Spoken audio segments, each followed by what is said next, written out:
Hi guys. So today we're going to continue reading 20,000 Leagues Under the Sea, and we're going to read chapter 7. Before we read chapter 7, I want to talk about what happened in chapter 6.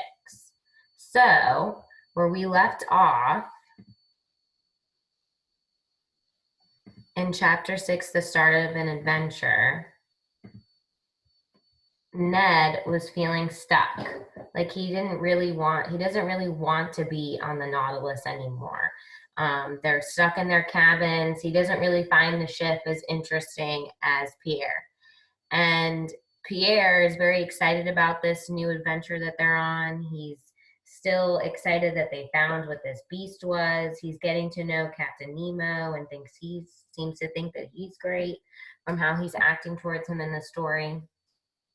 But after that dinner that they had and looking at the library, they don't see Captain Nemo for days, for almost like 5 days. And Pierre starts to get insulted. He's like, where is this guy? He's asking people where he is, other servants on the ship. And then all of a sudden, Pierre gets a note from Captain Nemo inviting him on a hunt to the island of Crespo. And that is where we stopped in chapter 6, is that they're walking down the end of the hallway and they're about to go on this hunt. So here we go, chapter 7, the walk. The clothes we were to change into were very heavy. They were made of rubber with thick boots and gloves.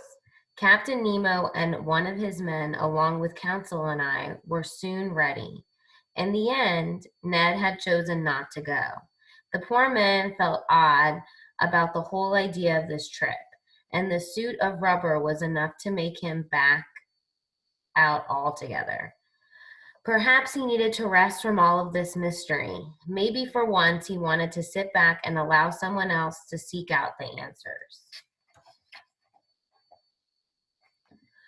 For whatever the reason, we gladly left Ned behind and set off without him.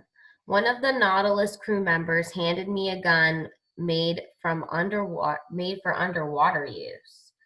I took it and prepared to put on my helmet. The upper part of our outfit had 3 holes protected by thick glass. This would let us see in all directions. When the parts on our backs were hooked up, I could breathe in my helmet. Oh, sounds like they're putting on a scuba suit. With the lamp hanging from my belt and the gun in my hand, I was ready to set out on my walk. However, I found it impossible to take a step in this suit. I didn't need to worry, though. I felt myself being pushed into a little room.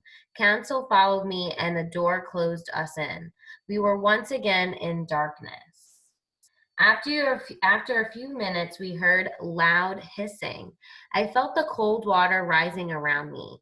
A second door opened. We saw a faint light. In another moment, our feet were on the bottom of the sea. How can I even begin to explain how great the walk under the water was? I no longer felt the weight of my clothing, my shoes, my air supply, or my thick helmet. The light around me was unbelievable. The sun's rays shone easily through the water. I could clearly make out the objects that were 150 yards away. I stomped through the sand for a quarter of an hour. What a feast for the eyes. I saw flowers, bits of rock, plants, shells, and sea life. It was amazing. All of these wonders I saw in just a quarter of a mile. Captain Nemo waved me on. I continued. The sand beneath us turned to a slimy mud. Next, we traveled over a carpet of seaweed. With each step, I learned more and more about this world under the sea. I wish we were taking notes. I had so many things to say. The sun, how the hitting the water in a different way made everything look different. I looked at the fish in the weeds, through which they seemed to enjoy swimming. Just as I became very interested, Captain Nemo stopped. He waited until I joined him, then pointed to a huge object in the shadows, a short bit away. It is the forest of the island of Crespo, I thought. I was not mistaken. We had at last arrived on the borders of this forest. The woods were made up of large tree plants. This place was perfect. Neither the stems nor branches of any plants were broken or bent. Everything stood straight and tall. Science could explain why these plants grew the way they did. But I didn't take the time to think it through. I was spending my time getting used to the darkness around us. I explored for about an hour before Captain Nemo gave the sign to stop. So they're down there for a long time already. I was glad for a break. I lay down on the straight grass. This short rest relaxed me. After 4 more hours of walking, wow, so that's like 6 hours he's already down there. I needed a nap. My eyes soon closed behind the thick glasses and I fell into a heavy sleep. Captain Nemo did the same. So they're sleeping at the bottom of the ocean. Wow. How long I slept, I'm not sure. When I woke up, the sun seemed to be setting. Captain Nemo had barely gotten up. I began to stretch my arms when something brought me quickly to my feet. A huge sea spider with squinting eyes was watching me from a few steps away. It looked ready to spring on me. I shuddered with horror, even though I knew the suit would protect me. It was only a matter of seconds before the ugly sea creature died. Captain Nemo had used his gun. It made me realize that as beautiful as this world was, it could still be very dangerous. As we walked, the ground was on somewhat of a hill. I noticed the area getting darker, and there were walls around us. The sun would not reach here, so it became very hard to see.